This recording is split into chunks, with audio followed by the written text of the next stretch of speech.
Hi all. ഇന്ന് നമ്മൾ discuss ചെയ്യാൻ പോകുന്ന ടോപ്പിക്കാണ് contingent contract.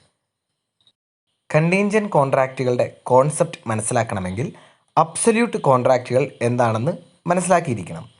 What is absolute contract? It is a contract in which the parties must perform their promises in all events. അതായത് absolute കോൺട്രാക്റ്റിൽ രണ്ട് പാർട്ടികളും അവരുടേതായ ഭാഗം പെർഫോം ചെയ്തിരിക്കും. പെർഫോമൻസിന് വേണ്ടി പ്രത്യേകിച്ച് കണ്ടീഷനുകളൊന്നും ഇവിടെ അറ്റാച്ച് ചെയ്യുന്നില്ല. ഉദാഹരണത്തിന്, രാജു തൻ്റെ കാർ ബിജുവിന് കൊടുക്കാമെന്ന് കോൺട്രാക്റ്റിൽ ഏർപ്പെടുന്നു. 25,000 രൂപയ്ക്കാണ് കാറ് വിൽക്കുന്നത്.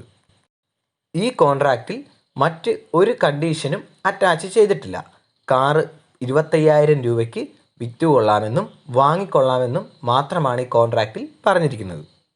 ഇവിടെ പ്രത്യേകിച്ചൊരു കണ്ടീഷനും പറയാത്തത് കൊണ്ട് രാജു പറഞ്ഞിരിക്കുന്ന ദിവസം തന്നെ കാറ് ബിജുവിന് കൈമാറണം. ബിജു അതിൻ്റെ പണം രാജുവിനെ ഏൽപ്പിക്കുകയും വേണം. വളരെ ലളിതമായിട്ട് പറയുകയാണെങ്കിൽ നാം സാധാരണഗതിയിൽ കാണുന്ന എല്ലാ കോൺട്രാക്റ്റുകളും തന്നെ അബ്സല്യൂട്ട് കോൺട്രാക്റ്റുകളാണ്. ഇനി നമ്മൾ കാണുവാൻ പോകുന്നത് കണ്ടീൻജൻറ്റ് കോൺട്രാക്റ്റ് എന്ന് പറഞ്ഞാൽ എന്താണെന്നാണ്.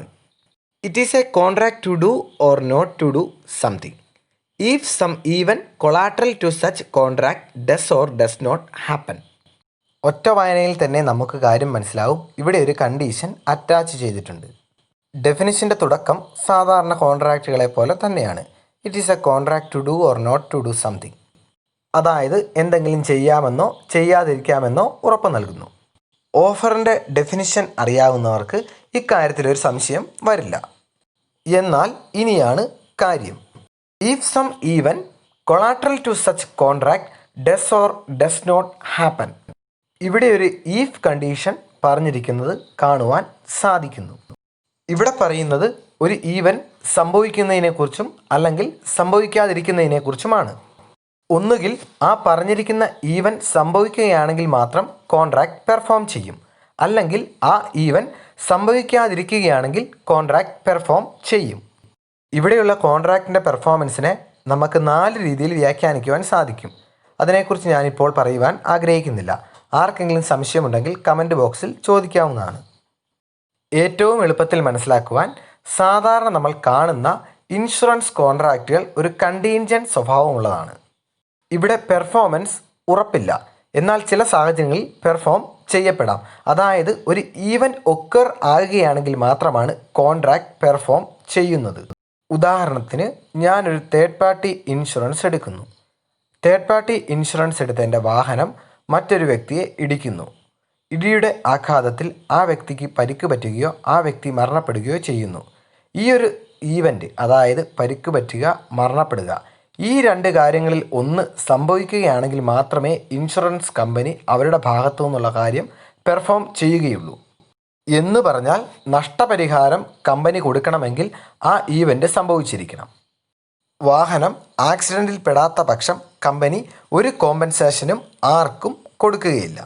ഇവിടെ നമുക്ക് മറ്റൊരു ഉദാഹരണം കാണാം. A contracts to pay B ₹10,000 if B's house is burned. This is a contingent contract. തീപിടുത്തം മൂലം ബിയുടെ വീടിന് എന്തെങ്കിലും നാശനഷ്ടം സംഭവിക്കുകയാണെങ്കിൽ 10,000 രൂപ കൊടുക്കാമെന്ന് എ ഉറപ്പ് നൽകുന്നു. ബിയുടെ വീടിന് തീ പിടിച്ചാൽ മാത്രമേ എ 10,000 രൂപ കൊടുക്കുകയുള്ളൂ. അല്ലാത്ത പക്ഷം എ 10,000 രൂപ കൊടുക്കുകയില്ല. ഈ ഒരു കോൺസെപ്റ്റ് എല്ലാവർക്കും വ്യക്തമായെന്ന് വിചാരിക്കുന്നു. ഇനി നമ്മൾ കാണുവാൻ പോകുന്ന ടോപ്പിക്കാണ് essential characteristics of a contingent contract. ഒന്നാമത്തെ കാര്യം ഇതാണ്: there must be a contract to do or not to do something. അതായത് എന്തെങ്കിലും ചെയ്യാമെന്നോ ചെയ്യാതിരിക്കാമെന്നോ പറഞ്ഞുകൊണ്ട് ഒരു കോൺട്രാക്റ്റ് അവിടെ ഉണ്ടായിരിക്കണം. രണ്ടാമത്തെ കാര്യം depends on happening or non happening of a certain event. എന്തെങ്കിലും ഒരു ഈവൻ ഹാപ്പൻ ചെയ്യുന്നതിലോ ഹാപ്പൻ ചെയ്യാതിരിക്കുന്നതിലോ അടിസ്ഥാനമാക്കിയായിരിക്കണം ഈ കോൺട്രാക്റ്റിൻ്റെ നിലനിൽപ്പ്. മൂന്നാമത്തെ കാര്യം the event is collateral to the contract. അതായത് ഇവിടെ പറഞ്ഞിരിക്കുന്ന ഈവൻറ്റ് ഈ കോൺട്രാക്റ്റിനെ സപ്പോർട്ട് ചെയ്യുന്ന ഒന്നായിരിക്കണം, അല്ലെങ്കിൽ അതുമായിട്ട് ബന്ധപ്പെട്ട് നിൽക്കുന്ന ഒന്നായിരിക്കണം. ഉദാഹരണം നോക്കുകയാണെങ്കിൽ നമ്മൾ കണ്ടു, എ ബിയോട് പറഞ്ഞു ഞാൻ 10,000 രൂപ തരാമെന്ന്. ഒന്നാമത്തെ കണ്ടീഷൻ സാറ്റിസ്ഫൈ ചെയ്തിരിക്കുന്നു. There must be a contract to do or not to do something. ഇവിടെ ഡു എന്ന കാര്യം ഇവിടെ എന്ത് ചെയ്തിരിക്കുന്നു? സാറ്റിസ്ഫൈ ചെയ്തിരിക്കുന്നു. വീണ്ടും നോക്കാം. Depends on happening or non happening of a certain event. അവിടെ ഒരു ഈവൻറ്റ് പറഞ്ഞിട്ടുണ്ട്. തീ പിടിക്കുകയാണെങ്കിൽ, ബിയുടെ വീടിന് തീ പിടിക്കുകയാണെങ്കിൽ, അപ്പോൾ രണ്ടാമത്തെ കാര്യവും ഇവിടെ സാറ്റിസ്ഫൈ ചെയ്തിരിക്കുന്നു. മൂന്നാമത്തെ കാര്യം നോക്കാം. The event is collateral to the contract. അതായത് ആ തീപിടുത്തം എന്തിനെ സപ്പോർട്ട് ചെയ്യുന്നു? 10,000 രൂപ നഷ്ടപരിഹാരത്തിനോട് കൊളാട്രൽ ആണെങ്കിൽ സപ്പോർട്ട് ചെയ്ത് നിൽക്കുന്നതാണ്. ആയതിനാൽ നമ്മൾ കണ്ട ഉദാഹരണം ഒരു കണ്ടീൻജൻറ്റ് കോൺട്രാക്റ്റ് തന്നെയാണെന്ന് നമുക്ക് ഉറപ്പിക്കുവാൻ സാധിക്കുന്നു. ഇനി നമ്മൾ കാണുവാൻ പോകുന്ന ടോപ്പിക് റൂൾസ് റിഗാർഡിംഗ് കണ്ടീൻജൻറ്റ് കോൺട്രാക്റ്റ്. അതായത് കണ്ടീൻജൻറ്റ് കോൺട്രാക്റ്റുമായിട്ട് ബന്ധപ്പെട്ട് കിടക്കുന്ന റൂൾസ് ഏതൊക്കെയാണെന്ന് കാണുവാൻ സാധിക്കുന്നു. അതിൽ ഒന്നാമത്തേതാണ് contracts contingent on the happening of an event. ഇവിടുത്തെ പ്രത്യേകത എല്ലാവരും ശ്രദ്ധിക്കുക. ഒരു ഈവൻറ്റ് സംഭവിക്കുകയാണെങ്കിൽ മാത്രമേ കോൺട്രാക്റ്റ് പെർഫോം ചെയ്യുകയുള്ളൂ. അല്ലാത്ത പക്ഷം കോൺട്രാക്റ്റ് പെർഫോം ചെയ്യുകയില്ല. ഈ ഈവൻറ്റ് എന്നെങ്കിലും ഇമ്പോസിബിളായി മാറുകയാണെങ്കിൽ ഈ കോൺട്രാക്റ്റ് വോയിഡായി തീരുകയും ചെയ്യും. ഒന്നുകൂടെ മനസ്സിലാക്കുക. ഒരു ഈവൻറ്റ് സംഭവിക്കുകയാണെങ്കിൽ മാത്രമേ ഈ കോൺട്രാക്റ്റ് പെർഫോം ചെയ്യുകയുള്ളൂ. അല്ലാത്ത പക്ഷം ഈ കോൺട്രാക്റ്റ് പെർഫോം ചെയ്യുകയില്ല. ഇനി ഒരു കാര്യം കൂടി മനസ്സിലാക്കുക. ഈ ഈവൻറ്റ് എന്നെങ്കിലും ഇമ്പോസിബിളായി തീരുകയാണെങ്കിൽ ഈ കോൺട്രാക്റ്റ് ഇൻവാലിഡായി തീരുന്നു, അല്ലെങ്കിൽ വോയിഡായി തീരുന്നു. ഇവിടെ നമുക്ക് ഒരു ഉദാഹരണം നോക്കാം. ജോൺ ഒരു കല്യാണ ബ്രോക്കറാണെന്ന് കരുതുക. ജോണിനോട് ഒരു ദിവസം പീറ്റർ പറയുകയാണ്, പീറ്റർ ജൂലിയയെ വിവാഹം കഴിക്കുകയാണെങ്കിൽ ജോണിന് 50,000 രൂപ കൊടുക്കാമെന്ന്. ഒന്നുകൂടി ശ്രദ്ധിക്കുക. കോൺട്രാക്റ്റ് ഇതാണ്. പീറ്റർ ജോണിന് 50,000 രൂപ കൊടുക്കും. ചുമ്മാതെ കൊടുക്കില്ല. കൊടുക്കണമെങ്കിൽ ഒരു കണ്ടീഷനുണ്ട്. ഒരു ഈവൻറ്റ് സംഭവിക്കണം. എന്താണ് ഈവൻറ്റ്? പീറ്റർ ജൂലിയയെ വിവാഹം കഴിക്കുകയാണെങ്കിൽ, അല്ലെങ്കിൽ പീറ്ററിന് ജൂലിയയെ വിവാഹം കഴിക്കാൻ സാധിക്കുകയാണെങ്കിൽ പീറ്റർ 50,000 രൂപ ജോണിന് കൊടുക്കും. ഇവിടെ നിന്ന് എന്ത് മനസ്സിലാക്കാം? കല്യാണം നടക്കുക, പീറ്ററിൻ്റെയും ജൂലിയയുടെയും കല്യാണം നടക്കുക എന്ന ഈവൻറ്റ് അത് സംഭവിക്കുകയാണെങ്കിൽ ജോണിന് പീറ്റർ 50,000 രൂപ കൊടുക്കും. Contracts contingent on the happening of an event. മനസ്സിലാക്കുക, പീറ്ററിൻ്റെയും ജൂലിയയുടെയും വിവാഹം നടക്കുന്നതാണ് ഇവിടെ പറഞ്ഞിരിക്കുന്ന ഈവൻറ്റ്. ആ വിവാഹം നടന്നില്ലെങ്കിൽ പീറ്റർ 50,000 രൂപ കൊടുക്കേണ്ട ആവശ്യം ഇല്ല. ഇനി മറ്റൊരു കാര്യം നോക്കാം. അങ്ങനെ ഇരിക്കെ ഒരു കാർ ആക്സിഡൻറ്റിൽപ്പെട്ട് ജൂലിയ കൊല്ലപ്പെടുന്നു. അതോടെ നമ്മൾ നേരത്തെ പറഞ്ഞതുപോലെ ഈ കോൺട്രാക്റ്റ് വോയിഡായി തീരുന്നു, അല്ലെങ്കിൽ ഇൻവാലിഡായി തീരുന്നു. കാരണം ഇനി മുതൽ ആ ഈവൻറ്റ് ഇമ്പോസിബിളാണ്. ഈവൻറ്റ് ഇമ്പോസിബിൾ ആണെങ്കിൽ കോൺട്രാക്റ്റ് വോയിഡായി തീരുമെന്ന് നമ്മൾ കണ്ടിരുന്നു. ജൂലിയ മരിച്ച ശേഷം ഇനി ഒരിക്കലും പീറ്ററിന് ജൂലിയയെ വിവാഹം കഴിക്കുവാൻ സാധിക്കുന്നതല്ല. ഈ ഉദാഹരണം എല്ലാവർക്കും വ്യക്തമായെന്ന് വിശ്വസിക്കുന്നു. അടുത്ത റൂൾ ഏതാണെന്ന് നമുക്ക് നോക്കാം. രണ്ടാമത്തെ റൂളാണ് contracts contingent on an event not happening. ഒറ്റ നോട്ടത്തിൽ തന്നെ കാര്യം നമുക്ക് മനസ്സിലാക്കുവാൻ സാധിക്കും. ആദ്യം കണ്ട റൂളിൻ്റെ നേരെ ഓപ്പോസിറ്റാണ് ഈ റൂള്. ആദ്യം നമ്മൾ ഈവൻ ഹാപ്പൻ ചെയ്യുന്നതാണ് കണ്ടതെങ്കിൽ ഇവിടെ ഈവൻ നോട്ട് ഹാപ്പനിങ് ആണ്. ഈവൻ സംഭവിക്കാതിരിക്കുന്നതാണ് ഇവിടെ നമ്മൾ കാണുന്നത്. ഒരു ഉദാഹരണം നോക്കാം. പീറ്റർ ജോണിനോട് പറയുന്നു, ഞാൻ നിനക്ക് 50,000 രൂപ തരാം. പക്ഷേ ഒരു കണ്ടീഷനുണ്ട്. ടൈറ്റാനിക് എന്ന കപ്പൽ ഒരു ഡേഞ്ചറസ് ആയിട്ടുള്ള മിഷന് പോവുകയാണ്. ആ കപ്പൽ തിരികെ വരാതിരുന്നാൽ മാത്രമാണ് ഞാൻ നിനക്ക് 50,000 രൂപ തരുന്നത്. കപ്പൽ തിരികെ വരാതിരിക്കുന്നത് ഈവൻ നോട്ട് ഹാപ്പനിങ്ങിന് തുല്യമാണ്. എല്ലാവർക്കും കാര്യം മനസ്സിലായെന്ന് വിചാരിക്കുന്നു. അതായത് കപ്പൽ തിരികെ വരാതിരിക്കുകയാണെങ്കിൽ, അതായത് ആ ഈവൻറ്റ് സംഭവിക്കാതിരിക്കുകയാണെങ്കിൽ ഞാൻ നിനക്ക് 50,000 രൂപ തരാം. അങ്ങനെയാണെങ്കിൽ മാത്രം പീറ്റർ ഈ കോൺട്രാക്റ്റ് പെർഫോം ചെയ്താൽ. നമുക്ക് നോക്കാം. യാത്രക്കിടയിൽ കപ്പൽ മുങ്ങിപ്പോവുകയാണ്. ഇനി ആ കപ്പൽ ഒരിക്കലും തിരിച്ചു വരികയില്ല. ഈ സാഹചര്യത്തിൽ പീറ്റർ ജോണിന് 50,000 രൂപ കൊടുക്കണം. മുങ്ങിപ്പോയ കപ്പലിന് ഒരിക്കലും തിരിച്ചു വരുവാൻ സാധിക്കുകയില്ല. അതുകൊണ്ട് തീർച്ചയായിട്ടും ജോണിന് 50,000 രൂപ പീറ്ററിൻ്റെ കയ്യിൽ ലഭിക്കുന്നു. മറ്റൊരു രീതിയിൽ പറഞ്ഞാൽ ഈ കോൺട്രാക്റ്റ് പെർഫോം ചെയ്യുന്നു. തിരിച്ചൊന്ന് ചിന്തിക്കുക. ഡേഞ്ചറസ് ആയിട്ടുള്ള മിഷന് പോയ കപ്പൽ തിരിച്ചു വരുന്നു. കപ്പൽ തിരിച്ചു വന്നു കഴിഞ്ഞാൽ ഈ കോൺട്രാക്റ്റ് വോയിഡായി തീരുകയാണ്. കാരണം മിഷൻ പൂർത്തീകരിച്ച് തിരിച്ചു വന്ന കപ്പലിന് ഇനി ഒരിക്കലും മിഷനിൽ പരാജയപ്പെടുവാനോ തിരിച്ചു വരാതിരിക്കുവാനോ സാധിക്കുകയില്ല. കാരണം കപ്പൽ മിഷൻ ഓൾറെഡി പൂർത്തീകരിച്ച് തിരിച്ചു വന്നിരിക്കുകയാണ്. ഇനി ആ ഈവൻ്റ് സംഭവിക്കാതിരിക്കുവാൻ പോകുന്നില്ല. മൂന്നാമത്തെ റൂൾ ഏതാണെന്ന് നോക്കാം. Contracts contingent upon the future conduct of a person. അതായത് ഒരു വ്യക്തി ഫ്യൂച്ചറിൽ അല്ലെങ്കിൽ ഭാവിയിൽ ചെയ്യുവാൻ പോകുന്നതിനെ അടിസ്ഥാനമാക്കിയാണ് ഈ കോൺട്രാക്റ്റിൻ്റെ നിലനിൽപ്പ്. ഇതിനെക്കുറിച്ച് പറഞ്ഞിരിക്കുന്നത് ഇന്ത്യൻ കോൺട്രാക്റ്റ് ആക്ടിൻ്റെ 34ാമത്തെ സെക്ഷനിലാണ്. ഇനി നമുക്കൊരു ഉദാഹരണം നോക്കാം. പീറ്റർ ജോണിനോട് പറയുന്നു, ഞാൻ താങ്കൾക്ക് 50,000 രൂപ തരാം. സാഹചര്യം മനസ്സിലാക്കുക. ഇതാണ് സാഹചര്യം. പീറ്ററിന് ജൂലിയയെ വിവാഹം കഴിക്കുവാൻ സാധിക്കുകയാണെങ്കിൽ. ഇവിടെ നമ്മൾ കാണുന്ന പോയിൻ്റ് ഇതാണ്. Contingent upon the future conduct of a person. ഇവിടെ ജൂലിയയുടെ പ്രവൃത്തി നമുക്ക് നോക്കാം. ജൂലിയ ഒലിവറിനെ വിവാഹം കഴിക്കുകയാണ്. ജൂലിയ ഒലിവറിനെ വിവാഹം കഴിക്കുന്നതിലൂടെ പീറ്ററിന് ജൂലിയയെ വിവാഹം കഴിക്കുവാനുള്ള സാധ്യത ഇല്ലാതാകുന്നു. ഈ ഈവൻ്റ് ഒരു ഇമ്പോസിബിൾ ഈവൻ്റായി മാറുകയും പീറ്റർ കോൺട്രാക്റ്റ് പെർഫോം ചെയ്യാതിരിക്കുകയും ചെയ്യുന്നു. ഇവിടെ ജൂലിയ എന്ന വ്യക്തിയുടെ ഫ്യൂച്ചർ കണ്ടക്റ്റ് മൂലം ഈ കോൺട്രാക്റ്റ് നടക്കാതെ പോകുന്നു. ഇവിടെ ഇനിയും സാധ്യതകൾ ഉണ്ടെന്ന് ചിലർ ചിന്തിക്കാം. അതായത് ജൂലിയ ഡിവോഴ്സ് ആകുകയാണെങ്കിൽ അല്ലെങ്കിൽ ഒലിവർ മരിച്ചു പോവുകയാണെങ്കിൽ ഒരു രണ്ടാം വിവാഹത്തിനുള്ള സാധ്യത ഉണ്ടെന്ന് നമുക്ക് തോന്നാം. എന്നാൽ ഈ രണ്ട് സാധ്യതകളും പരിഗണിക്കാതെയാണ് നമ്മൾ ഈ ഉദാഹരണം എടുത്തിരിക്കുന്നത്. ഈ ഉദാഹരണത്തിൻ്റെ സഹായത്തോടെ contracts contingent upon the future conduct of a person എന്താണെന്ന് നിങ്ങൾക്ക് മനസ്സിലായെന്ന് ഞാൻ വിചാരിക്കുകയാണ്. ഇതിനെ സംബന്ധിച്ച് എന്തെങ്കിലും സംശയങ്ങളുണ്ടെങ്കിൽ നിങ്ങൾക്ക് കമൻറ്റ് ബോക്സിൽ രേഖപ്പെടുത്താവുന്നതുമാണ്. നാലാമത്തെ റൂളാണ് contracts contingent upon happening of an event within a specific time. ശ്രദ്ധിക്കുക, contracts contingent upon happening of an event within a specific time. ഇവിടെ നമ്മൾ ആദ്യം കണ്ട റൂളുമായിട്ട് ബന്ധപ്പെട്ട ഒരു റൂളാണ് കാണുവാൻ സാധിക്കുന്നത്. Contracts contingent upon happening of an event. ഇത്രയും കാര്യങ്ങൾ നമ്മൾ നേരത്തെ ഒന്നാമത്തെ റൂളിൽ കണ്ടതാണ്. എന്നാൽ ഇവിടെ ഒരു കാര്യം കൂടി കാണുവാൻ സാധിക്കുന്നുണ്ട്. അതെന്താണ്? Within a specific time. അതായത് കൃത്യമായ ഒരു സമയത്തിനുള്ളിൽ ആ സംഭവം സംഭവിച്ചിരിക്കണം.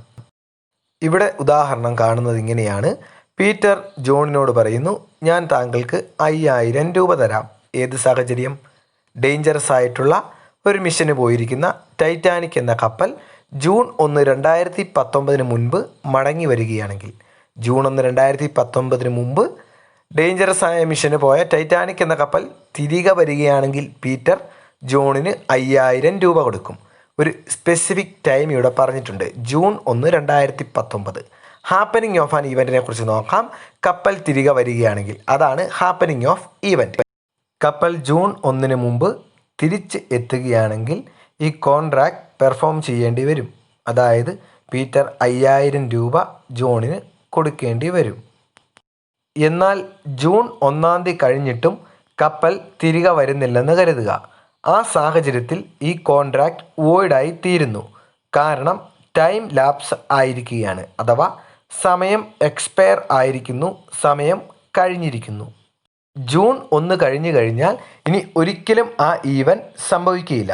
കാരണം ജൂൺ 1 കഴിഞ്ഞാൽ പിന്നെ ആ കപ്പലിന് ജൂൺ 1 മുൻപ് തിരിച്ചു വരുവാൻ സാധിക്കുന്നതല്ല. മറ്റൊരു സാഹചര്യം നോക്കാം. ഇപ്പോൾ നമ്മൾ കണ്ടത് ജൂൺ 1 ശേഷം ആ കോൺട്രാക്റ്റ് വോയിഡ് ആകുന്നതിനെ കുറിച്ചാണ്. എന്നാൽ അതിനു മുമ്പും ഈ കോൺട്രാക്റ്റ് വേണമെങ്കിൽ വോയിഡായി തീരാം. ഉദാഹരണം, ജൂൺ 1 മുൻപ് തന്നെ ഈ കപ്പൽ മുങ്ങിപ്പോവുകയാണ്. ആ സാഹചര്യത്തിലും കോൺട്രാക്റ്റ് വോയിഡ് ആകാം. കാരണം മുങ്ങിപ്പോയ കപ്പൽ ഒരിക്കലും ജൂൺ 1 എന്നല്ല ഒരിക്കൽ പോലും തിരിച്ചു വരുവാനേ പോകുന്നില്ല. അഞ്ചാമത്തെ റൂൾ ഏതാണെന്ന് നോക്കാം. Contracts contingent on non happening of a specified event within a fixed time. നമ്മൾ കണ്ട നാലാമത്തെ റൂളിൻ്റെ ഓപ്പോസിറ്റാണ് ഈ റൂൾ. ഇവിടെ നമ്മൾ കാണുന്നത് നോൺ ഹാപ്പനിങ് ഓഫ് ഈവൻറ്റും സ്പെസിഫിക് ടൈമുമാണ്, അല്ലെങ്കിൽ നോൺ ഹാപ്പനിങ് ഓഫ് സ്പെസിഫിക് ഈവൻറ്റും ഫിക്സഡ് ടൈമുമാണ്. ഒരു ഉദാഹരണത്തിൻ്റെ സഹായത്തോടെ ഇത് എളുപ്പത്തിൽ മനസ്സിലാക്കുവാൻ സാധിക്കുന്നതാണ്. കഴിഞ്ഞ ഉദാഹരണത്തിൽ നമ്മൾ കണ്ടത് ഡേഞ്ചറസ് മിഷന് പോയ കപ്പൽ ജൂൺ 1 മുമ്പ് തിരിച്ചു വരികയാണെങ്കിൽ, ഹാപ്പനിങ് ആണ്, തിരിച്ചു വരികയാണെങ്കിൽ 5000 രൂപ തരാമെന്നാണ്. എന്നാൽ ഇവിടെ കാണുന്നത് ഇങ്ങനെയാണ്: ഡേഞ്ചറസ് ആയ മിഷന് പോയ കപ്പൽ ജൂൺ 1 മുമ്പ് തിരിച്ചു വരാതിരിക്കുകയാണെങ്കിൽ 5000 രൂപ തരാം. രണ്ടും തമ്മിലുള്ള വ്യത്യാസം മനസ്സിലായെന്ന് വിചാരിക്കുന്നു. നാലാമത്തെ റൂളിൽ പറയുന്നത് ജൂൺ 1 മുൻപ് കപ്പൽ തിരികെ വരികയാണെങ്കിൽ 5000 രൂപ തരാം. എന്നാൽ ഇവിടെ പറയുന്നത് ജൂൺ 1 മുൻപ് കപ്പൽ തിരികെ വരാതിരിക്കുകയാണെങ്കിൽ 5000 രൂപ തരാം. ജൂൺ 1 ആയിട്ടും കപ്പൽ തിരികെ വന്നില്ലെങ്കിൽ ഇവിടെ 5000 രൂപ പീറ്റർ ജോണിന് കൊടുക്കുന്നു. ശ്രദ്ധിച്ച് മനസ്സിലാക്കുക. പീറ്ററും ജോണും ജൂൺ 1 വരെ വെയിറ്റ് ചെയ്യുന്നു. അത്രയും നാൾ വെയിറ്റ് ചെയ്തിട്ടും കപ്പൽ തിരികെ എത്തുന്നില്ല. ആ സാഹചര്യത്തിൽ പീറ്റർ ജോണിന് താൻ പറഞ്ഞ 5000 രൂപ കൊടുക്കുന്നു. വീണ്ടും ചിന്തിക്കുക. ഇനി ഈ കപ്പൽ ജൂൺ 1 മുൻപ് തന്നെ തിരിച്ചു വരികയാണെന്ന് സങ്കല്പിക്കുക. ഈ സാഹചര്യത്തിൽ പീറ്റർ ജോണിന് 5000 രൂപ കൊടുക്കുകയില്ല. ഒരു കാര്യം കൂടി ഓർക്കുക. ഈ കപ്പൽ യാത്രാമധ്യേ മുങ്ങിപ്പോവുകയോ തീ പിടിച്ച് നശിക്കുകയോ ചെയ്യുകയാണെങ്കിലും പീറ്റർ ജോണിന് 5000 രൂപ കൊടുക്കേണ്ടതുണ്ട്. കാരണം മുങ്ങിപ്പോവുകയോ തീ പിടിച്ച് നശിക്കുകയോ ചെയ്ത കപ്പലിന് ഒരിക്കലും തിരിച്ചു വരുവാൻ സാധ്യമല്ല. തിരിച്ചു വരാതിരിക്കുകയായിരുന്നു ഇവിടുത്തെ കണ്ടീഷൻ. ജൂൺ 1 മുൻപ് എന്നല്ല ഒരിക്കലും കപ്പലിന് തിരിച്ചു വരുവാൻ സാധിക്കുന്നതല്ല. അതുകൊണ്ട് പീറ്റർ തീർച്ചയായും 5000 രൂപ ജോണിന് കൊടുക്കണം. അതായത് ഈ കോൺട്രാക്റ്റ് പെർഫോം ചെയ്യണം. ആറാമത്തെ റൂൾ ഏതാണെന്ന് നോക്കാം. Contracts contingent upon the happening of an impossible event. ഒരു ഇമ്പോസിബിൾ ആയിട്ടുള്ള കാര്യം നടക്കുകയാണെങ്കിൽ പെർഫോം ചെയ്യാമെന്ന് പറയുന്ന എല്ലാ കോൺട്രാക്റ്റുകളും വോയിഡ് ആണെന്നുള്ള കാര്യം നിങ്ങൾ ഇപ്പോൾ തന്നെ ഓർത്തിരിക്കുക. കാരണം വളരെ ലളിതമാണ്. ഈ കാര്യം പോസിബിളേ അല്ല. പിന്നെ എങ്ങനെ നമുക്ക് അതുമായിട്ട് ബന്ധപ്പെട്ടൊരു കോൺട്രാക്റ്റിൽ ഏർപ്പെടുവാൻ സാധിക്കും? ഉദാഹരണം നോക്കാം. പീറ്റർ ജോണിനോട് പറയുന്നു, ഞാൻ താങ്കൾക്ക് 50,000 രൂപ തരും. എങ്ങനെയാണെങ്കിൽ നാളത്തെ ദിവസം സൂര്യൻ വെസ്റ്റ്, അതായത് പടിഞ്ഞാറ് ഉദിക്കുകയാണെങ്കിൽ ഞാൻ താങ്കൾക്ക് 50,000 രൂപ തരും. ആ ഒരു കാര്യം ഒരിക്കലും പോസിബിൾ അല്ല, അല്ലെങ്കിൽ ഇമ്പോസിബിൾ ആണെന്ന് നമ്മൾക്ക് എല്ലാവർക്കും അറിയാം. അതുകൊണ്ട് ഈ കോൺട്രാക്റ്റ് തുടക്കത്തിൽ തന്നെ വോയിഡാണ്. കണ്ടീൻജൻറ്റ് കോൺട്രാക്റ്റുകളെക്കുറിച്ച് ഇത്രയും കാര്യങ്ങൾ കേട്ടപ്പോൾ നിങ്ങൾക്കൊരു സംശയം തോന്നാം. നമ്മൾ നേരത്തെ പഠിച്ച വേജറിംഗ് എഗ്രിമെൻറ്റും കണ്ടീൻജൻറ്റ് കോൺട്രാക്റ്റും ഒന്ന് തന്നെ അല്ലേ എന്ന്. എന്നാൽ അവ രണ്ടാണ്. അവ തമ്മിൽ വ്യത്യാസമുണ്ട്. ആ വ്യത്യാസങ്ങൾ ഏതൊക്കെയാണെന്ന് നമുക്ക് ഈ സമയം പരിശോധിക്കാം. വേജറിംഗ് എഗ്രിമെൻറ്റിൻ്റെ സാഹചര്യത്തിൽ there is A reciprocal promise. അതായത് വേജറിംഗ് കോൺട്രാക്റ്റിലുള്ള 2 വ്യക്തികളും പ്രോമിസ് ചെയ്യുന്നുണ്ട്. ഉദാഹരണം, എ ബിയോട് പറയുന്നു, ഇന്ന് മഴ പെയ്യുകയാണെങ്കിൽ 5000 രൂപ ഞാൻ നിനക്ക് തരും. അപ്പോൾ ബി എയോട് പറയുന്നു, ഇന്ന് മഴ പെയ്തില്ലെങ്കിൽ 5000 രൂപ ഞാൻ നിനക്ക് തരാം. 2 പേരുടെയും ഭാഗത്തു നിന്ന് ഒരു പ്രോമിസ് നമുക്ക് കാണുവാൻ സാധിക്കും. അതാണ് വേജറിംഗ് എഗ്രിമെൻറ്റിൻ്റെ ഒരു പ്രത്യേകത. എന്നാൽ കണ്ടീൻജൻറ്റ് കോൺട്രാക്റ്റിൻ്റെ കാര്യത്തിൽ there is no reciprocal promise. അതായത് ഒരു വ്യക്തി മാത്രമാണ് പ്രോമിസ് ചെയ്യുന്നത്. താങ്കളുടെ വാഹനം കത്തി നശിക്കുകയാണെങ്കിൽ ഞാൻ 1,00,000 രൂപ തരാം. ആ കപ്പൽ തിരികെ വരാതിരിക്കുകയാണെങ്കിൽ ഞാൻ 1,00,000 രൂപ തരാം. ആ കപ്പൽ തിരികെ വരികയാണെങ്കിൽ ഞാൻ 1,00,000 രൂപ തരാം. ആ കല്യാണം നടക്കുകയാണെങ്കിൽ ഞാൻ 50,000 രൂപ തരാം. ഇവിടെയെല്ലാം ഒരു വ്യക്തി മാത്രമാണ് പ്രോമിസ് കൊടുക്കുന്നത് എന്ന കാര്യം വളരെ വ്യക്തമാണ്. രണ്ടാമത്തെ വ്യത്യാസം നോക്കാം. വേജറിംഗ് എഗ്രിമെൻറ്റ് ഒരു വോയിഡ് കോൺട്രാക്റ്റ് ആണ്. അത് വോയിഡ് ആണ് അല്ലെങ്കിൽ ഇൻവാലിഡ് ആണ്. എന്നാൽ കണ്ടീൻജൻറ്റ് കോൺട്രാക്റ്റ് ഒരിക്കലും വോയിഡ് അല്ല, അതൊരു വാലിഡ് കോൺട്രാക്റ്റ് ആണ്. പക്ഷേ ചില സാഹചര്യങ്ങളിൽ ഫ്യൂച്ചറിൽ ചില ഇവൻറ്റുകൾ സംഭവിക്കുന്നത് മൂലം ഈ കോൺട്രാക്റ്റ് വോയിഡായി തീരാം. എന്നാൽ കണ്ടീൻജൻറ്റ് കോൺട്രാക്റ്റ് തുടക്കത്തിൽ തന്നെ വാലിഡ് കോൺട്രാക്റ്റും വേജറിംഗ് കോൺട്രാക്റ്റ് ഒരു വോയിഡ് കോൺട്രാക്റ്റുമാണെന്നുള്ള കാര്യം മറന്നു പോകരുത്. അടുത്ത വ്യത്യാസം നമുക്ക് നോക്കാം. It is always of a contingent nature. അതായത് വേജറിംഗ് എഗ്രിമെൻറ്റിന് ഒരു കണ്ടീൻജൻറ്റ് നേച്ചറാണ് എല്ലാ സാഹചര്യത്തിലും. എന്നാൽ കണ്ടീൻജൻറ്റ് കോൺട്രാക്റ്റ് ഒരിക്കലും വേജറിംഗ് നേച്ചറിലുള്ളതല്ല. വേജറിംഗ് കോൺട്രാക്റ്റ് കണ്ടീൻജൻറ്റ് നേച്ചറിലാണ്, എന്നാൽ കണ്ടീൻജൻറ്റ് കോൺട്രാക്റ്റ് വേജറിംഗ് നേച്ചറിൽ അല്ല. അടുത്ത വ്യത്യാസം, വേജറിംഗ് എഗ്രിമെൻറ്റിൽ parties have no interest in the subject matter. ഒരു ഉദാഹരണം നമ്മൾ കണ്ടിരുന്നു നേരത്തെ ക്ലാസ്സിൽ, മഴ പെയ്യുന്നതിനെക്കുറിച്ച്. മഴ പെയ്യുന്നതിൽ രണ്ട് പാർട്ടികളും ഇൻട്രസ്റ്റഡ് അല്ല. അവർ ഇൻട്രസ്റ്റഡ് ആയിരിക്കുന്നത് മഴ പെയ്യുന്നത് മൂലമോ പെയ്യാതിരിക്കുന്നത് മൂലമോ അവർക്ക് കിട്ടുന്ന റിട്ടേണിൽ മാത്രമാണ്. അതാണ് വേജറിംഗ് എഗ്രിമെൻറ്റിൻ്റെ പ്രത്യേകത. എന്നാൽ കണ്ടീൻജൻറ്റ് കോൺട്രാക്റ്റിൽ ആ കോൺട്രാക്റ്റിൽ ഏർപ്പെട്ടിരിക്കുന്ന വ്യക്തികൾക്ക് ചിലപ്പോൾ ആ സബ്ജക്റ്റ് മാറ്ററിനോട് ഇൻട്രസ്റ്റ് ഉണ്ടാവാം. ഒരു ഉദാഹരണം നോക്കാം. മാത്യു എന്ന വ്യക്തി തോമസ് എന്ന വ്യക്തിയിൽ നിന്ന് ഒരു ഇൻഷുറൻസ് എടുക്കുകയാണ്. മാത്യുവിൻ്റെ കാറ് ഒരു അപകടത്തിൽ പെടുകയാണെങ്കിൽ അല്ലെങ്കിൽ കത്തി നശിക്കുകയാണെങ്കിൽ മറ്റ് ഏതെങ്കിലും ഒരു വിധത്തിൽ അതിന് കേടുപാട് പറ്റുകയാണെങ്കിൽ തോമസ് അത് 1,00,000 രൂപ കൊടുത്ത് കോമ്പൻസേറ്റ് ചെയ്യാമെന്ന് പറയുന്നു. മാത്യുവിന് തൻ്റെ കാറിനോട് ഒരു ഇൻട്രസ്റ്റ് ഉണ്ട്, അല്ലെങ്കിൽ സബ്ജക്റ്റ് മാറ്ററായ കാറിൽ മാത്യു ഇൻട്രസ്റ്റഡ് ആയതുകൊണ്ടാണ് ഈ കോൺട്രാക്റ്റിൽ ഏർപ്പെടുന്നത്.